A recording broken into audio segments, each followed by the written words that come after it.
नमस्कार विद्यार्थी मित्रांनो, आपण मुंबई उच्च न्यायालय अ, वाहन चालक या संदर्भाबद्दलची माहिती पाहतोय. यामध्ये आपण अ, जवळ-जवळ 22वा हा व्हिडिओ आहे. परंतु बऱ्याचशा विद्यार्थ्यांनी व्हिडिओ पाहताय आणि जवळ-जवळ मी एक ऑब्झर्व्ह केलं, की जवळ-जवळ 2000 व्ह्यूज एका व्हिडिओला आहेत. पण ज्यांनी सबस्क्राईब केलंय अशा लोकांनी जर फक्त व्हिडिओ बघितलाय तर ते फक्त 2% लोकांनी बघितलंय. 98% लोकांनी सबस्क्राईब देखील केलं नाही. विनंती आहे, सबस्क्राईब करा. आपल्या मुद्द्याकडे येऊया. खाजगी वाहनाच्या नोंदणीची विधिग्राह्यता किती असते? तर ती 15 वर्ष असते. नवीन खाजगी वाहनांची नोंदणी 15 वर्षासाठी वैध असते. त्यानंतर तिचं नूतनीकरण हे करावं लागतं. शिकाऊ परवान्याची वैधता किती असते? तर 6 महिने म्हणजे अर्थात 180 दिवस असते. शिकाऊ परवाना 6 महिन्याची वैधता असते. त्या काळात कायमस्वरूपी लायसन्ससाठी अर्ज करणं हे आवश्यक असतं. लायसन्स संपल्यानंतर नूतनीकरणासाठी किती दिवसाची मुदत असते? तर ती 30 दिवसाची असते. ड्रायव्हिंग लायसन्सची मुदत संपल्यानंतर नूतनीकरण करण्यासाठी 30 दिवसाचा अतिरिक्त वेळ हा दिला जातो. वाहनात तांत्रिक फेरबदल केल्यास आर-टी-ओला किती दिवसात कळवावं लागतं? तर ते 14 दिवसात कळवावं लागतं. म्हणजे वाहनाच्या इंजिनमध्ये किंवा रचनेत बदल केल्यास त्याची माहिती आर-टी-ओला 14 दिवसाच्या आत देणं बंधनकारक आहे. ट्रान्सपोर्ट लायसन मिळवण्यासाठी किमान वय किती असणं आवश्यक आहे? तर ते 20 वर्ष असणं आवश्यक आहे. म्हणजे व्यावसायिक किंवा वाहतुकीचं वाहन चालवण्यासाठी किमान वय 20 वर्ष असणं अनिवार्य आहे. खाजगी वाहन परवान्यासाठीचं किमान वय 18 वर्ष हे पूर्ण असावं. खाजगी वाहन, कार किंवा मोटरसायकल चालवण्याचा परवाना मिळवण्यासाठी 18 वर्ष ही पूर्ण असावी लागतात. 50 सीसी पेक्षा कमी वाहनाची वेग मर्यादा काय आहे? वयोमर्यादा काय आहे? तर ती साधारणतः 16 वर्ष ही आहे.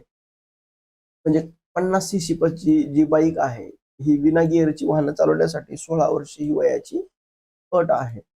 मोटार वाहनांसाठी कोणता विमा अनिवार्य आहे? तर ते थर्ड पार्टी विमा हा अनिवार्य आहे. म्हणजे कायद्यानुसार प्रत्येक वाहनाचा थर्ड पार्टी इन्शुरन्स असणं सक्तीचं आहे. जेणेकरून अपघातात दुसऱ्याच्या नुकसानीची भरपाई मिळू शकेल. महाराष्ट्र मोटार वाहन नियम कधी करण्यात आले? तर ते 1989 मध्ये करण्यात आला. महाराष्ट्र मोटार वाहन नियमावली 1989 मध्ये तयार करण्यात आली. ती आजही राज्यातील वाहतूक व्यवस्था ही नियंत्रित करते. एसटी बसमध्ये सोडलेल्या वस्तूवर हक्क सांगण्याची मुदत किती दिवस आहे? तर ती फक्त 15 दिवस आहे. एसटी बसमध्ये विसरलेल्या वस्तूवर दावा सांगण्यासाठी प्रवाशाकडं 15 दिवसाची मुदत असते. त्यानंतर ती वस्तू डेपोच्या लिलाव प्रक्रियेकडे जाऊ शकते. तर लक्षात ठेवा की 50 सीसी पेक्षा कमी क्षमतेची विना गिअरची वाहनं त्यासाठी वयोमर्यादा ही 16 आहे. खाजगी वाहन, मोटरसायकल, कार परवाना यासाठी म्हणून वयोमर्यादा ही 18 आहे. आणि व्यावसायिक किंवा ट्रान्सपोर्ट वाहनांसाठी जी आहे तर ती वयोमर्यादा 20 वर्ष आहे. LMV चा पूर्ण अर्थ काय? लक्षात ठेवा, लाईट मोटार व्हेइकल चा अर्थ आहे. म्हणजे हलकी मोटार वाहनं उदाहरणार्थ कार, जीप यांना तांत्रिक भाषेत LMV असं म्हटलं जातं. हे परवाना मिळवण्यासाठी ही प्राथमिक श्रेणी आहे. खाजगी हॅचबॅक आणि सेडॉन कार ही स्पोर्ट्स युटिलिटी व्हेइकल आहे आणि 7,500 किलो पेक्षा कमी वजनाची मालवाहू वाहनं आहे. आधुनिक गाड्यामध्ये अपघात टाळण्यासाठी विविध सुरक्षिततासाठी फीचर्स दिले जातात. यामध्ये ब्रेकिंग सिस्टम ही सर्वात महत्वाची असते. एबीएसचं पूर्ण रूप काय? अँटी लॉक ब्रेक सिस्टम हे त्याचं पूर्ण रूप आहे. ही एक प्रगत सुरक्षा प्रणाली आहे जी अचानक ब्रेक लावण्यावर चाके जाम होण्यापासून वाचते. त्यामुळे चालकाला गाडीवर नियंत्रण ठेवता येईल. म्हणजे एबीएसचे फायदे काय आहे? लक्षात ठेवा, घसरण्यापासून बचाव होतो, ब्रेकिंग अंतर कमी होतं, ओल्या रस्त्यावर अधिक सुरक्षितता ही मिळते. म्हणून वाढत्या प्रदूषणाला आळा घालण्यासाठी शासनानं प्रत्येक वाहनासाठी हे नियम कडक केले आहेत. पीयूसी चा पूर्ण अर्थ काय? तर पोल्युशन कंट्रोल हे आहे. हे प्रमाणपत्र वाहनाच्या उत्सर्जनाची पातळी कायदेशीररित्या मर्यादित असल्याचं ते सिद्ध करतं. प्रमाणपत्र जवळ ठेवणं हे अनिवार्य आहे. नवीन गाडीसाठी ही पीयूसी बद्दल महत्वाची. नवीन गाडीसाठी 1 वर्ष वैधता असते. त्यानंतर 6 महिन्यांनी तपासणी करणं आवश्यक आहे. पीयूसी नसल्यास हा दंड होऊ शकतो.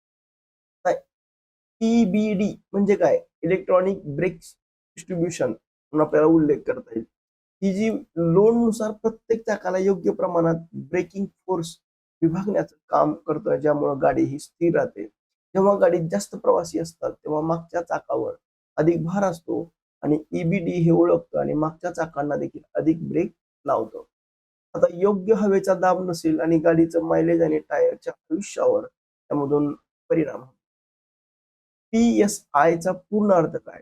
पाऊंड्स पर स्क्वेअर इंच म्हणून आपल्याला उल्लेख करता येईल. म्हणजे टायर मधील हवेचा दाब मोजण्यासाठी पी-एस-आय हे एकक जागतिक स्तरावर वापरलं जातं.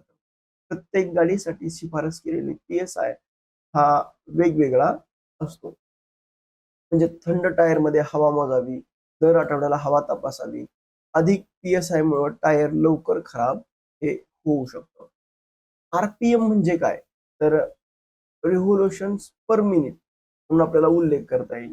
आर-पी-एम इंजिनच्या क्रॅन्कशाफ्टचे प्रति मिनिट होणारे फेरे मोजले जातात. जास्त आर-पी-एम म्हणजे अधिक इंजिन वेगानं काम करतं. आता डॅशबोर्डवर 1 ते 8 असे आकडे आहेत आणि त्यानुसार आर-पी-एमचा काटा लाल भागात जाणं हे इंजिनसाठी हे काय या भागात जाणं हे इंजिनसाठी घातक आहे. हे आपल्याला सांगतं. अपघात टाळण्यासाठी आणि शिस्तबद्ध ड्रायव्हिंगसाठी हे तंत्र महत्वाचं असतं. वळण घेताना पी-एस-एल तंत्राचा वापर काय?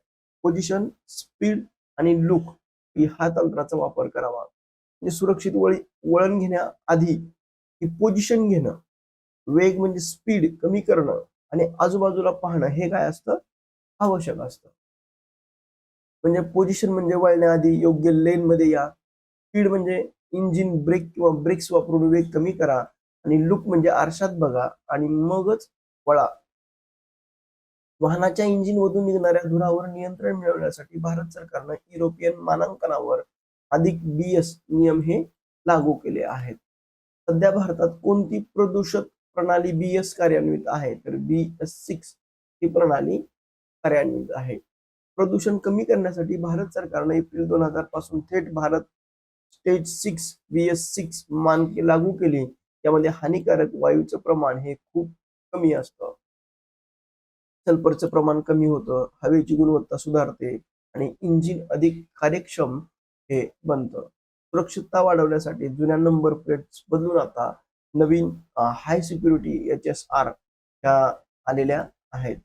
HSR म्हणजे HSRP म्हणजे काय? हाय सिक्युरिटी रजिस्ट्रेशन प्लेट म्हणून आपल्याला उल्लेख करता येईल. म्हणजे वाहनाची चोरी रोखण्यासाठी, गुन्हेगारीवर नियंत्रण मिळवण्यासाठी आता हाय सिक्युरिटी नंबर HSRP अनिवार्य आहे. या प्लेटवर विशेषतः सुरक्षा चिन्ह ही असतात. लेन्सर कोडेड नंबर, क्रोमियम आधारित होलोग्राम आणि काढण्यास कठीण असं लॉक म्हणून आपल्याला उल्लेख करता येईल. NHAI चं पूर्ण रूप काय? National highway authority of India हे आहे. जे भारतातल्या राष्ट्रीय महामार्गाचे नियोजन, विकास, व्यवस्थापन करणारी ही मुख्य संस्था. या संस्थेची स्थापना ही काय झाली? 1988 मध्ये स्थापन झाली. एक्सप्रेसवे आणि हायवेवरची बांधणी, टोल संकलन, त्याचं व्यवस्थापन म्हणजे फास्टॅग आणि रस्त्याच्या सुरक्षेचं ऑडिट. आता लक्षात ठेवा, LMV light motor vehicle, ABS anti lock brake system, PUC pollution under control, HSRP high security registration plate म्हणून आपल्याला उल्लेख करता येईल. आता लक्षात ठेवा, सुरक्षित प्रवासासाठी नियम: नेहमी सीट बेल्ट लावा, ड्रायव्हिंग करताना मोबाईल वापरू नका आणि वेग मर्यादेचं पालन करा. विद्यार्थी मित्रांनो, तुम्हाला जर हा व्हिडिओ आवडला तर तुम्ही लाईक करा, शेअर करा आणि सबस्क्राईब करायला विसरू नका. थँक्यू.